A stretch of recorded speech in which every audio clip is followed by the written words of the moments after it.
Starting with the name of Allah who's Rahman Rahim. आज हम question number 2 को सॉल्व करेंगे, अकाउंटिंग इक्वेशन को। एक क्वेश्चन यहाँ पे गिवन है और उसका सॉल्यूशन हमने करना है अकाउंटिंग इक्वेशन में। तो क्वेश्चन नंबर 2 में एक पर्सन है मिस्टर जावेद, उन्होंने बिजनेस स्टार्ट किया है 500,000 से। सेकेंड ट्रांजेक्शन में उन्होंने परचेज किया है शॉप जहाँ पे वो काम करेंगे, और वो उन्होंने परचेज किया है कैश पे 300,000 में। एंट्री नंबर 3 में उन्होंने परचेज किए गुड्स 15,000 के, और वो पैसे देंगे बाद में। It means that is on account. ये उधार वाली एंट्री है। एंट्री नंबर 4 में मिस्टर जावेद ने कुछ सर्विसेज रेंडेड की हैं, प्रोवाइड की हैं कस्टमर्स को, और उनको 30,000 मिले हैं कैश में। तो यहाँ पे कैश आ रहा है और रेवेन्यू आ रहा है। एंट्री नंबर 5 में मिस्टर जावेद ने एक्सपेंसेस पे किए हैं, वेजेस 2,200 और रेंट 800। तो टोटल मिला के हुए 3,000 रुपीज। एंट्री नंबर 6 में मिस्टर जावेद ने 9,000 पे किए हैं क्रेडिटर्स को। ये जो उन्होंने ऊपर चीजें परचेज की थी 15,000 की उधार पे, अब वो उनके 9,000 रुपीज पे कर रहे हैं कैश में।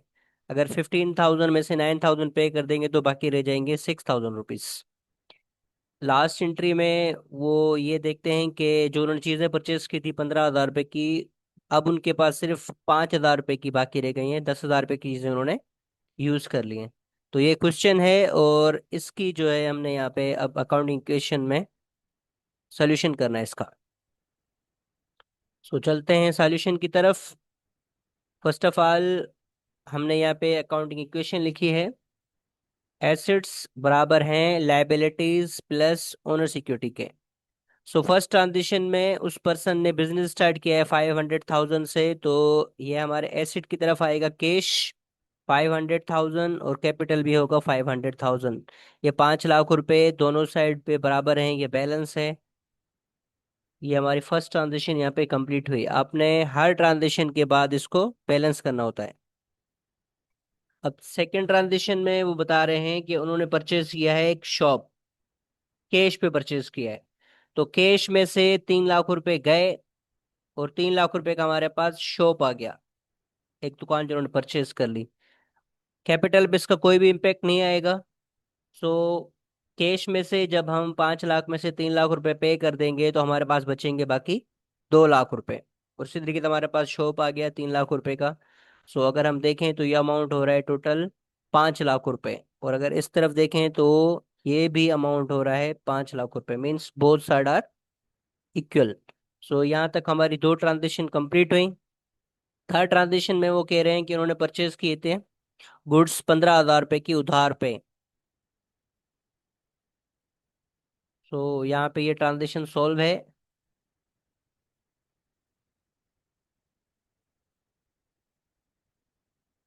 कैश पे कोई भी इम्पेक्ट नहीं आएगा, शॉप पे कोई भी इम्पेक्ट नहीं आएगा। गुड्स परचेज किए हैं 15,000 रुपए के। गुड्स 15,000 के परचेज किए हैं, लेकिन उधार पे किए हैं। सो यहाँ पे हम लिखेंगे लायबिलिटीज में अकाउंट पेएबल 15,000। कैपिटल पे इसका कोई भी इम्पेक्ट नहीं आएगा। ये दोनों अमाउंट ऑलरेडी जो हमारे पास पहले से मौजूद थे वो हमने सेम रखे हैं, 200,000 300,000। गुड्स हमने परचेज किए 15,000 रुपए के उधार पे, तो ये आ गए यहाँ पे लायबिलिटी 15,000 से इंक्रीज हो गई। तो यहाँ पे हमारे पास कैपिटल था 5 लाख, और 15,000 रुपए की हमने चीजें परचेज की हैं, तो ये हो गया 5,15,000 रुपए। और अगर हम इस तरफ देखें तो इस तरफ भी यही अमाउंट है 5,15,000 रुपए। एंट्री नंबर 4 में ये कह रहे हैं कि इन्होंने सर्विसेज प्रोवाइड की हैं और उनको 30,000 रिसीव हुए हैं कैश में। सो अमाउंट कैश में मिल रहा है, यहाँ पे हम लिखेंगे कैश के बिल्कुल नीचे 200 के नीचे हमने लिखा 30,000 हमें कैश में रिसीव हुए हैं, तो ये हो गया 2,30,000। शॉप में कोई भी फर्क नहीं है, गुड्स पे कोई भी इम्पेक्ट नहीं है इसका, लाइबिलिटी पे कोई इम्पेक्ट नहीं है। अब ये कैपिटल में ऐड हो जाएगा 30,000 एज अ रेवेन्यू। सो 530,000, 5,30,000 रुपये इस तरफ भी हो गए। और अगर आप ये देखें अमाउंट 5,30,000 रुपये, 15,000 लाइबिलिटी के हैं क्योंकि इन्होंने गुड्स परचेज किए थे उधार पे।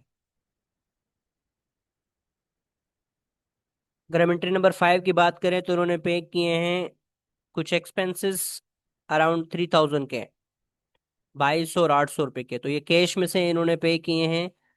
हम यहाँ पे एंट्री नंबर 5 को देखें।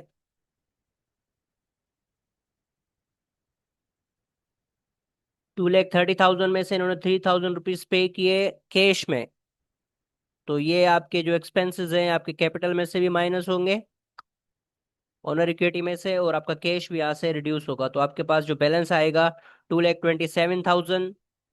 बाकी अमाउंट सेम है, इस तरफ भी सेम अमाउंट है, सिर्फ 3,000 का इम्पैक्ट आ रहा है, 5,27,000।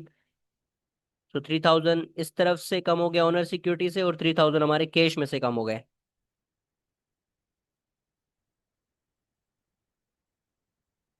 लास्ट एंट्री में ये देख रहे हैं कि इनके पास जो सप्लाईज हैं।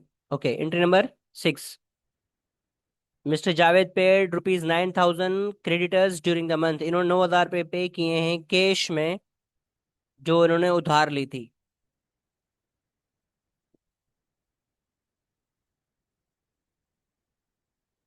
So that is entry number 6। 9,000 rupees इन्होंने पे किए कैश में से, सो 2,27,000 में से जब हम 9,000 माइनस करेंगे तो हमारे पास बैलेंस आएगा 2,18,000 का। शॉप पे कोई भी इम्पेक्ट नहीं आया, गुड्स पे कोई भी इम्पेक्ट नहीं आया। 9,000 रुपीज जो लाइबिलिटी थी वो कम हो गई है। पहले हमारे पास जो लाइबिलिटी थी वो थी 15,000, अब उसमें से हमने 9,000 पे कर दिए, तो अब हमारे पास जो लाइबिलिटी रह गई वो रह गई 6,000 रुपीज। सो इसका इम्पेक्ट अगर हम देखें, इस तरफ कैश पे आ रहा है और इस तरफ लाइबिलिटी पे, क्योंकि हमने कैश में पे किए हैं लाइबिलिटी, उधार हमारा कम हो गया। सो अगर हम इसको टोटल करेंगे तो बैलेंस सेम आएगा, 5,33,000, और इस तरफ भी अगर हम इसको टोटल करेंगे तो यही बैलेंस आएगा। ओके जी, लास्ट एंट्री है इसके बाद। Mister Javed notice that supplies on hand are 5,000 rupees, 10,000 of supplies were used. इन्होंने सर्विस की है, सर्विसेज जो इन्होंने दी हैं उसमें इन्होंने सप्लाईज यूज की हैं 10,000 रुपीज की। इनके पास अब सिर्फ 5,000 की चीजें रह गई हैं।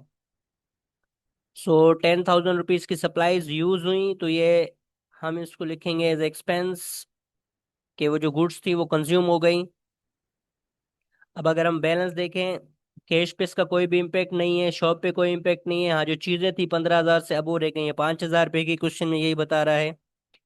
अब 5,27,000 में से 10,000 की गुड्स कंज्यूम हो गई, तो रह गई 5,17,000 की।